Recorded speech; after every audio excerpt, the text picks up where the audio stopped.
पुणे जिल्ह्यातून मुलींवर होणाऱ्या अत्याचाराच्या घटना थांबायचं नाव घेत नाहीत. नसरापूर आणि पर्वती प्रकरणानं पुणे परिसर हादरून गेलाय. अशातच 3 मेला दौंड तालुक्यातल्या देऊळगाव राजे गावातून एक धक्कादायक बातमी समोर आली. मुलीनं भावाच्या मार्कशीटमध्ये खाडाखोड केल्याच्या रागातून जन्मदात्या पित्यानं मुलीची हत्या केली. पण ही हत्या इतर प्रकरणांपेक्षा खूप जास्त क्रूर होती. स्वतःच्या मुलीची हत्या करण्यासाठी त्या बापानं झाडं तोडण्याचं कटर वापरलं होतं. या हत्येचा घटनाक्रम एवढा भयंकर होता की ऐकणाऱ्यांना धक्काच बसला. नेमकं दौंडचं हे प्रकरण आहे काय? त्या मुलीची हत्या कशी करण्यात आली आणि पोलिसांनी हे प्रकरण 2च दिवसात कसं सोडवलं, पाहूयात या व्हिडिओमधून. नमस्कार, मी ओंकार आणि तुम्ही पाहताय बोलभिडू. पुण्याच्या दौंड तालुक्यातल्या देऊळगाव राजे गावातल्या हनुमान वस्तीत राहणारं चव्हाण कुटुंब. संस्कार अनामिका ही 2 मुलं आणि त्यांचे वडील शांताराम दुर्योधन चव्हाण आणि सावत्राई चिंगू भोसले असं या कुटुंबातले सदस्य.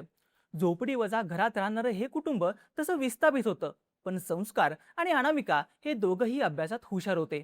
दरम्यान 3 मेला त्यांचा वार्षिक परीक्षेचा निकाल लागला. 4थ्या वर्गात शिकणाऱ्या संस्कारला प्रत्येक विषयात A1 असा ग्रेड मिळाला होता, तर 3ऱ्या वर्गात शिकणाऱ्या अनामिकाला B1 असा ग्रेड मिळाला होता. आता मिळालेल्या ग्रेडवरून संस्कार धाकटी बहीण अनामिकाला चिडवायला लागला. तुला माझ्यापेक्षा कमी मार्क आहेत, माझा पहिला नंबर आलाय आणि तुझा दुसरा नंबर आलाय, असं म्हणायला लागला. त्यावरून लहान मुलांमध्ये होतात तशी दोघांमध्ये किरकोळ भांडणं झाली. आता दादाने आपल्याला निकालावरून चिडवलं, मग आपण त्याच्या मार्कशीटवर A1चं B1 करू आणि आपल्या मार्कशीटवर B1चं A1 करू, असा खोडकर विचार अनामिकाच्या मनात आला. आता मुलांमध्ये स्वाभाविक असलेला एक खोडकर विचार, त्यात फार असं गंभीर काहीच नाहीये. नंतर अनामिकानं ठरवल्याप्रमाणे तिने दोघांच्याही मार्कशीटवर खाडाखोड केली. थोड्या वेळानं ही गोष्ट संस्कारच्या लक्षात आली. दोघांमध्ये पुन्हा भांडणं झाली. त्यावेळी त्यांचे वडील शांताराम चव्हाण हे घरी नव्हते. दुपारी 3च्या दरम्यान शांताराम दारू पिऊन घरी आला. संस्कारनं त्याला झालेली सगळी गोष्ट सांगितली. शांतारामला या गोष्टीचा भयंकर राग आला. नशेत असलेल्या शांतारामनं मागचा पुढचा विचार न करता रागाच्या भरात अनामिकाला मारहाण करायला सुरुवात केली. ती जोरजोरात रडत होती. केलेल्या चुकीबद्दल माफी मागत होती. पण शांतारामचा रागाचा पारा चढला होता आणि या रागातच त्यानं भलतंच पाऊल उचललं. तो अधूनमधून लाकूड तोडण्याच्या कामाला जायचा, म्हणून त्याच्याकडं एक सॉ चेन म्हणजेच झाडं कापण्याचं कटर होतं. अनामिकाला मारहाण करताना त्याला भिंतीला टांगलेलं ते कटर दिसलं. त्यानं ते खाली काढलं, चालू केलं आणि थेट अनामिकाच्या गळ्यावर धरलं. हळूहळू वेगात फिरणारी कटरची चेन गळ्याला खोरवर गेली आणि तिचा आवाज अचानक बंद झाला. पोटच्या मुलीच्या गळ्यातून येणारं रक्त शांतारामच्या अंगावर उडत होतं. अनामिकाचा जीव गेला होता, पण शांतारामचा राग अजून गेला नव्हता. तोंडावर उडलेलं रक्त पुसून त्यानं हातातलं कटर तिच्या चेहऱ्यावर, गालावर, डोक्यावर, पोटावर, पाठीवर आणि हातांवर फिरवलं. लाकूड कापण्याच्या मशीननं त्यानं मुलीला कापलं. तिच्या संपूर्ण शरीरावर खोल जखमा झाल्या होत्या. त्यातून सारखं रक्त वाहत होतं. पण शांताराम तिचा जीव गेल्यानंतरही तिला एवढ्या क्रूर पद्धतीनं मारत राहिला. हे सगळं सुरू असताना अनामिकाची सावत्राई चिंगू भोसले तिथंच उभी होती. पण तिनं शांतारामला अडवण्याचा प्रयत्न केला नाही. थोड्या वेळानं तो आपोआप शांत झाला. आपण काय केलंय हे त्याच्या लक्षात आलं, पण आपला गुन्हा कुणाला कळू नये म्हणून त्यानं एक बनाव रचण्याचं ठरवलं. त्यानं अनामिकाचा रक्ताळलेला मृतदेह 2 ते 3 साड्यांमध्ये गुंडाळला आणि पेटवून दिला. नंतर लगेच बायको चिंगू आणि मुलगा संस्कारला घेऊन तो घराबाहेर पडला. अनामिकाच्या मृतदेहाला लागलेली आग पूर्ण घरभर पसरत होती. त्यानं आग थोडी वाढू दिली आणि आरडाओरडा करायला सुरुवात केली. अचानक आमच्या घराला आग लागली, आम्ही बाहेर पळून आलो, पण मुलगी अनामिका घरातच अडकली, असं ओरडून ही हत्या नसून अपघात असल्याचा बनाव रचला. दुसऱ्या दिवशी म्हणजे 4 मेला ही माहिती दौंड पोलिसांना कळवण्यात आली. पोलिसांचं एक पथक घटनास्थळी दाखल झालं. त्यांनी शांतारामच्या घराची पाहणी केली. पडलेल्या त्या घरातून अर्धवट जळालेला अनामिकाचा मृतदेह त्यांनी बाहेर काढला. शांतारामने अर्धवट जळालेला अनामिकाचा मृतदेह तशाच अवस्थेत पडू दिला होता.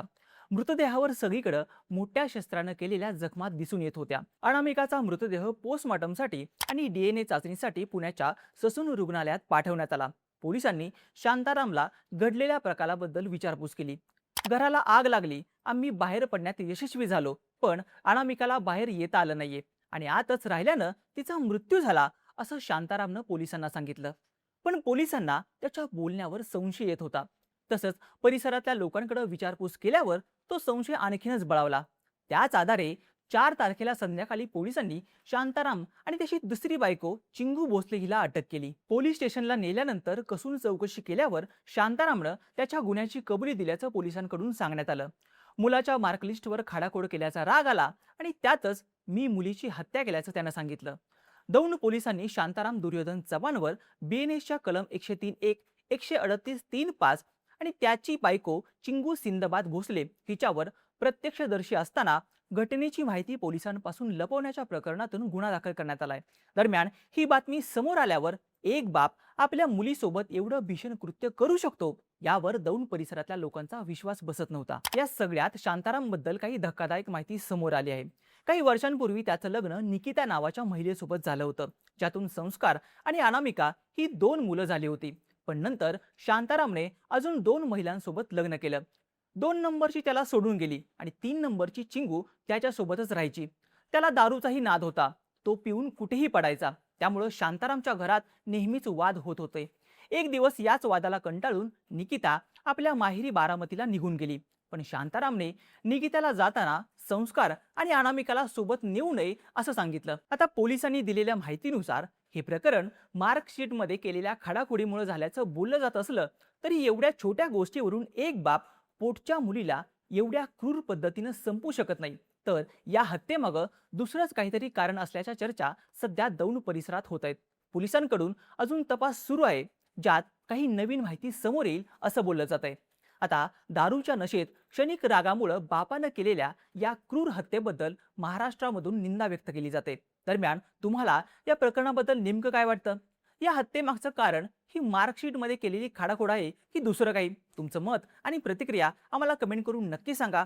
आणि अशाच माहितीपूर्ण व्हिडिओसाठी बोलबिडूच्या YouTube चॅनेलला सबस्क्राईब करायला विसरू नका.